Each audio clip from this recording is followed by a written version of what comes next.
स्वागत है आपके अपने चैनल स्वरान एकेडमी क्लासेस पर। यहाँ हम बात करेंगे join Indian army nursing assistant भर्ती 2025 को लेकर। परमानेंट सरकारी नौकरी एक अच्छा अवसर है बायो वाले छात्रों के लिए। तो इसकी योग्यता, परीक्षा, संपूर्ण जानकारी इस पर हम पूरे वीडियो में बात करेंगे। ये 2023 में एक विज्ञापन निकला हुआ था, उसमें चीज़ें थीं। उसके बाद 2024 में वैकेंसी नहीं आई इस तरीके की। अब 2025 में आने की पूरी संभावना है। तो यहाँ पर आप देखेंगे जोनल वाइज निकलती, तो इसमें फॉर्म की फ़ीस आपको 250 रुपये के आसपास पड़ती है, एग्ज़ामिनेशन फ़ीस और बाकी डिटेल यहाँ पर सभी तरीके से चीज़ें यहाँ पर दी गई हैं। आप यहाँ पर देख सकते हैं कि इसका जो वेबसाइट रहेगी वो ज्वाइन इंडियन आर्मी रहेगी। इसके फॉर्म के बारे में अगर हम बात करते हैं तो भारतीय नर्सिंग असिस्टेंट, सेना नर्सिंग असिस्टेंट भर्ती 2025 के लिए आवेदन आमतौर पर फरवरी और अप्रैल के बीच में जारी किया जाता है।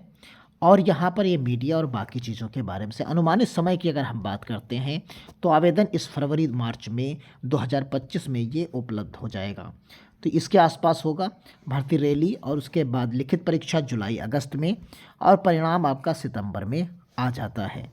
अब इसकी बात करते हैं योग्यता के लिए। जो भारतीय सेना नर्सिंग असिस्टेंट पद के लिए योग्यता की बात है यहाँ पर, तो यहाँ पर कक्षा 12 पास हों या तो आप पढ़ रहे हों, यानी इस साल अगर पढ़ भी रहे हैं तब भी आप इस फॉर्म को भर सकते हैं, यानी अपेयरिंग कैंडिडेट भी फॉर्म भर सकते हैं। जो 12th में पढ़ रहे हैं, सत्र कौन सा आप समझ लीजिए, सत्र 2024 और 25 सत्र में भी अगर पढ़ रहे हैं तब भी इस फॉर्म को भर सकते हैं, और अगर आप पास आउट हो चुके हैं तब भी भर सकते हैं। इसकी अगर हम योग्यता की बात करते हैं तो योग्यता में आप पाएंगे फिजिक्स, केमिस्ट्री और बायोलॉजी आपके पास होनी चाहिए, यानी बायो स्ट्रीम से होना चाहिए, बायो से यानी PCB आपके पास होनी चाहिए, और इंग्लिश होनी चाहिए 50% अंकों के साथ। प्रत्येक विषय में कम से कम 40% अंक होने ही चाहिए। अगर किसी भी विषय में इससे कम है तो आप फॉर्म को नहीं भर सकते। अगर आयु सीमा की हम बात करते हैं तो न्यूनतम 17.5 वर्ष और अधिकतम 23 वर्ष, यानी आपकी जन्मतिथि 1 अक्टूबर 2021 से लेकर 1 अप्रैल 2005 के बीच में होनी चाहिए, तभी आप इस फॉर्म को भर सकते हैं। और शारीरिक योग्यता 157 सेंटीमीटर से आपकी जो है कम नहीं होनी चाहिए। बाकी क्षेत्रीय भिन्नताओं के अनुसार भी अलग अलग हो सकती है, और ये केवल और केवल बॉयज़ के लिए है। ये जो फॉर्म है केवल बॉयज़ के लिए है, और ये कम से कम आपकी इतनी हाइट होनी ही चाहिए। और यहाँ पर छाती की माप 77 सेंटीमीटर मिनिमम होनी चाहिए, और 5 सेंटीमीटर का फुलाव की क्षमता आपके जो है छाती की होनी चाहिए।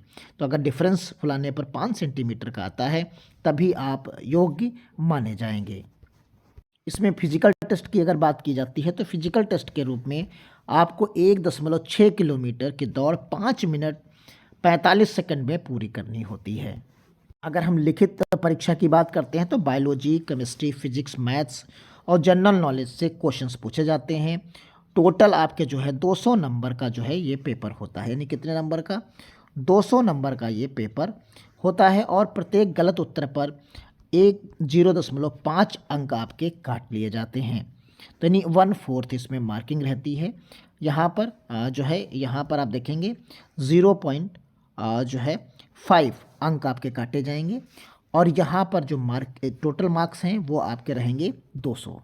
यहाँ पर army nursing assistant exam pattern की बात करते हैं तो जनरल नॉलेज से 10 क्वेश्चंस आपको मिलेंगे, और यहाँ पर आपको फिजिक्स से जो है 5 क्वेश्चंस, मैथमेटिक्स से 5, केमिस्ट्री से 15 और बायोलॉजी से 15 क्वेश्चंस इस तरीके से आपको मिलते हैं। तो टोटल आपके 50 क्वेश्चंस आते हैं। यहाँ पर जो क्वेश्चंस होते हैं वो टोटल 50 क्वेश्चंस होते हैं, और एक क्वेश्चन 4 नंबर का होता है। तो टोटल आपके 200 नंबर का ये क्वेश्चन पेपर बनता है। और जब नेगेटिव मार्किंग की बात करते हैं तो 0.5 अंकों की जो है नेगेटिव मार्किंग यहाँ पर रहती है। तो ये इस तरीके से फॉर्म है। इस फॉर्म की अपडेट फरवरी जो आने वाली है, इसी फरवरी में आने की पूरी उम्मीद है। जैसे ही अपडेट मिलेगी हम आपको अपडेट प्रोवाइड कराएंगे। तब तक के लिए धन्यवाद। जय हिंद, जय